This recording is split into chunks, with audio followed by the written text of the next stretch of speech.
Hi everyone. అనుకోని పెళ్ళి part 45. గమనిక: ఈ పాత్రలు నటులకు సంబంధించినవి కావు. ఇది కేవలం కల్పిత ప్రయోజనం కోసం మాత్రమే. ఏదైనా తప్పులు ఉంటే క్షమించండి. మాన్వి పక్కన కూర్చున్న రేయాన్స్ మాన్వి చేయిని ఒక్క క్షణం కూడా వదిలిపెట్టడు. అతని ముఖం చాలా స్వచ్ఛమైన ఆనందంతో ప్రకాశిస్తుంది. అది మాన్వి హృదయాన్ని వేగంగా కదిలిస్తుంది. రేయాన్స్ వెనక్కి తిరిగి మాన్వీను తన వైపు చూస్తుండగా పట్టుకుంటాడు. మాన్వి గుండె చప్పుడు డ్రమ్లాగా గట్టిగా కొట్టుకుంటుంది. కొంతసేపటి తర్వాత వారు ఇంటి భవనానికి చేరుకుంటారు. ఇప్పుడు ఆలస్యమైంది మరియు అనుకున్నట్లుగా అందరూ లివింగ్ రూమ్లో వారి కోసం వేచి ఉన్నారు. లోపలికి చేరుకున్నాక, మీరిద్దరూ ఈరోజు ఇంత ఆలస్యంగా ఎందుకు వచ్చారు అని రేయాన్స్ తల్లి గొంతులో ఆందోళన స్పష్టంగా కనిపిస్తూ అడుగుతుంది. రేయాన్స్, నిన్ను ఎవరైనా కొట్టారా? రేయాన్స్ దుమ్ము పట్టిన బట్టలను చూస్తూ రేయాన్స్ తండ్రి నవ్వుతూ ఆట పట్టిస్తారు. వదినా, నువ్వు అన్నయ్యని ఓడించావా? బాగా చేశావు అని రాజ్ నవ్వుతూ లోపలికి వస్తాడు. నువ్వు విషాద ప్రేమికుడిలా ఎందుకు కనిపిస్తున్నావు అని చాచి నవ్వుతూ జత చేస్తుంది. నువ్వు బురదలో పడిపోయావా అని జై ఆట పట్టిస్తాడు. అలా అందరూ మాట్లాడుతూనే ఉంటారు, వీరికేమీ చెప్పడానికి ఒక అవకాశం కూడా ఇవ్వకుండా. రేయాన్స్ బిగ్గరగా ఊపిరి పీల్చుకుని స్పష్టంగా నిరాశ చెంది సోఫాలో కూర్చుంటాడు. ఆగండి, మాకు మాట్లాడే ఛాన్స్ ఇవ్వండి, మాట్లాడుకుందాం అని రేయాన్స్ తన జుట్టులో చేయి వేసుకుంటూ అరుస్తాడు. మాన్వి నవ్వుతూ అన్నీ వివరించడం ప్రారంభిస్తుంది. మాన్వి పూర్తి చేసేసరికి రేయాన్స్ తల్లి ఆందోళనతో కూడిన చూపు మాన్విపై పడుతుంది. మాన్వి, నువ్వు ఇంకాస్త జాగ్రత్తగా ఉండాల్సింది అని రేయాన్స్ తల్లి సున్నితంగా తిడుతూ మాన్వీను ఏవైనా గాయాలు అయ్యాయేమో అని చూస్తుంది. అమ్మా, నేను పూర్తిగా బాగున్నాను అని మాన్వి హామీ ఇస్తుంది. కానీ నీ ఫోన్ దొంగలించిన వ్యక్తి ఎవరు అని ధర్మ కోపంగా అడుగుతాడు, అతని పిడికిలి బిగిస్తూ. అతను ఇప్పుడే ప్రమాదంలో చనిపోయాడు అని మాన్వి ప్రశాంతంగా చెప్పడానికి ప్రయత్నిస్తుంది. అతనికి అదే మంచిది అని ధర్మ ఊపిరి పీల్చుకుంటూ అంటాడు, తల అడ్డంగా ఊపుతూ. వెళ్ళి బట్టలు మార్చుకుని త్వరగా భోజనానికి రండి అని రేయాన్స్ తల్లి వారిని వారి గదికి తీసుకెళ్తుంది. కొంత సమయం తర్వాత రాత్రి భోజనం చేశాక మాన్వి మంచం మీద కూర్చున్నప్పుడు రేయాన్స్ 2 కాఫీ కప్పులు పట్టుకుని లోపలికి వస్తాడు. ఒకటి మాన్వి చేతికి ఇచ్చి మాన్వి పక్కన కూర్చుంటాడు రేయాన్స్. ఇది నువ్వు చేశావా అని మాన్వి కాఫీ సువాసన పీల్చుతూ అడుగుతుంది. అవును అని రేయాన్స్ సరళంగా సమాధానం చెబుతూ మాన్వీను దగ్గరగా తీసుకుంటాడు మరియు వారిద్దరూ చుట్టూ దుప్పటిని చుట్టుకుంటారు. మాన్వి అతని ఛాతీపై ఆనుకుంటుంది. అతని ఆలింగనం యొక్క వెచ్చదనం ప్రతిదీ పరిపూర్ణంగా అనిపిస్తుంది. కాసేపు వారు హాయిగా మౌనంగా కూర్చుంటారు. తర్వాత రేయాన్స్ దానిని విరమించుకుంటాడు. ఆ రాత్రికి నాకు నిజంగా బాధగా అనిపించింది అని రేయాన్స్ నిశ్శబ్దంగా అంటాడు. అతని గొంతు విచారంతో నిండిపోతుంది. రేయాన్స్ దేని గురించి మాట్లాడుతున్నాడో మాన్వికి ఖచ్చితంగా తెలుసు. నువ్వు ఎందుకు నన్ను క్షమించమని అడిగావో నాకు చెప్పగలవా అని మాన్వి మెల్లగా అడుగుతుంది. నా చర్యలతో నిన్ను అసౌకర్యానికి గురి చేశానని నేను అనుకున్నాను. అందుకే నువ్వు నాపై కోపంగా ఉన్నావు అని చెప్పే ముందు రేయాన్స్ సంకోచిస్తాడు. మాన్వి అతని వైపు తిరిగి చూసి, నువ్వు సీరియస్గా చెప్తున్నావా అన్నట్లుగా చూస్తుంది. నేను మీతో ఎందుకు అసౌకర్యంగా ఉంటాను?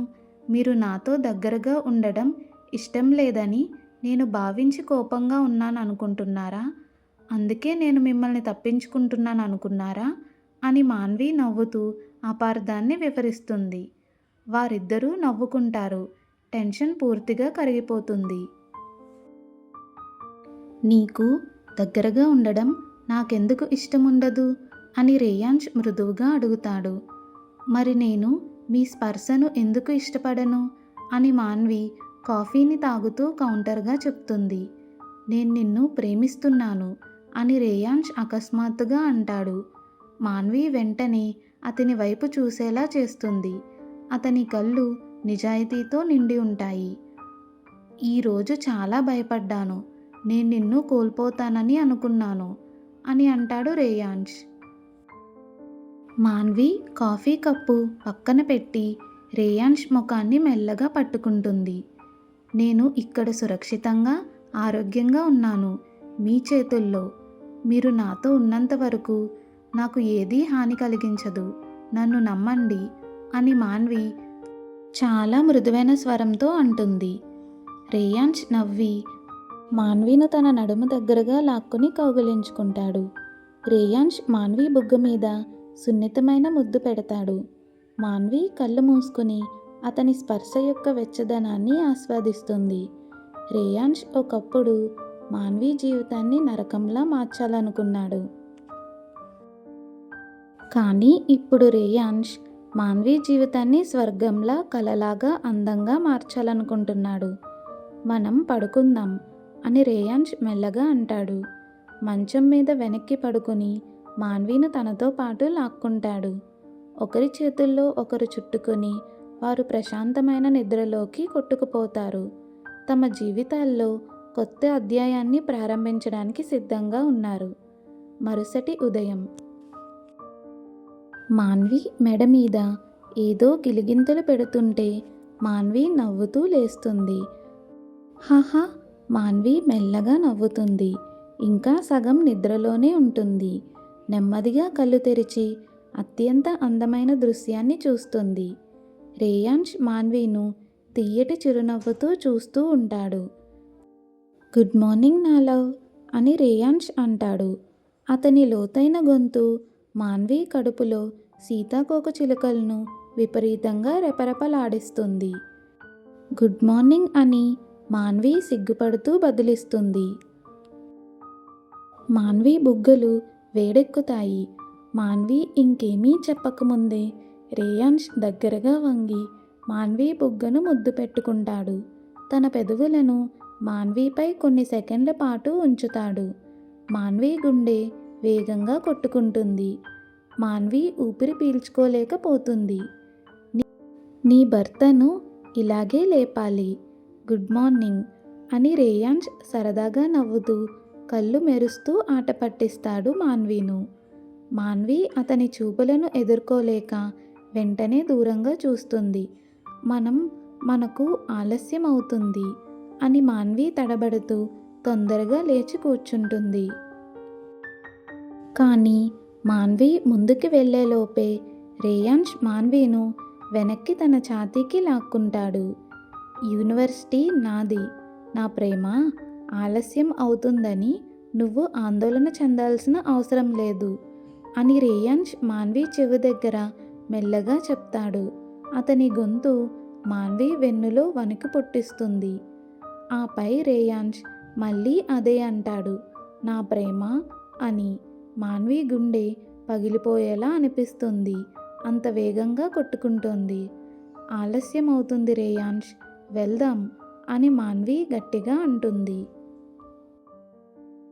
అయినప్పటికీ మాన్వి గొంతు ద్రోహం చేస్తుంది. రేయాంష్ మెల్లగా నవ్వుతాడు. కానీ చివరికి మాన్విని వెళ్ళనిస్తాడు. మాన్వి త్వరగా తన బట్టలు తీసుకుని వాష్రూమ్కి వెళ్తుంది. వెనక తలుపు మూసుకుంటుంది. మాన్వి తలుపును ఆనుకుని ప్రశాంతంగా ఉండడానికి ప్రయత్నిస్తూ ఉంటుంది. మాన్వి గుండె ఇంకా వేగంగా కొట్టుకుంటూ ఉంటుంది. రేయాంష్ బెడ్పై పడుకుని పైకప్పు వైపు చూస్తూ ఉంటాడు.